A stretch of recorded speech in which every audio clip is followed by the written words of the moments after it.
everyone. Yesterday we looked at the incident of Jesus being transformed and we heard God say, "This is my loved son. Listen to him."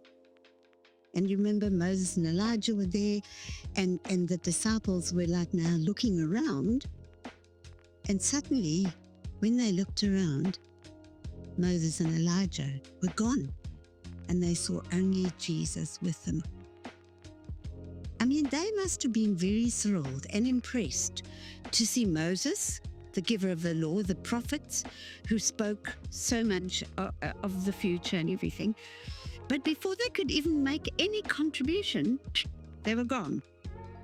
And then God said, "This is my son, listen to him."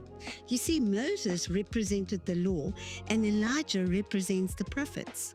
But God's voice from above shows that Jesus is the fulfillment of the law and the prophets.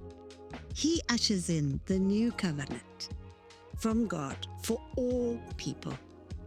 This is so important to realize because there's so much confusion arises when we don't understand that the old covenant has been replaced by the new. In Hebrews 1 and verses 2 to 4, it says, "Long ago, God spoke many times and in many ways to our ancestors through the prophets. And now, in these final days, he has spoken to us through his Son.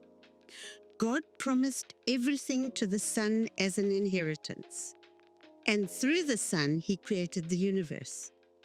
The Son radiates God's own glory and expresses the very character of God.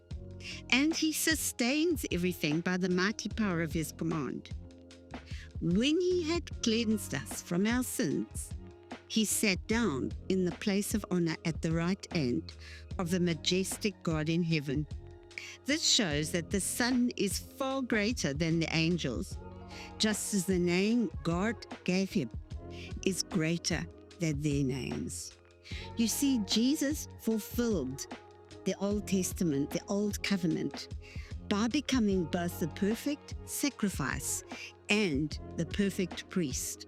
When he said on the cross, "It is finished," tetelestai, paid in full, he was ushering in the new covenant to allow us to become children of God. Listen to him.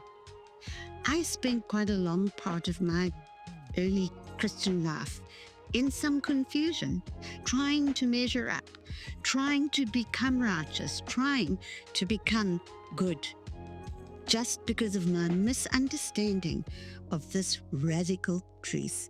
Jesus came to fulfill the law and the prophets, and he is God, and we are to listen to him.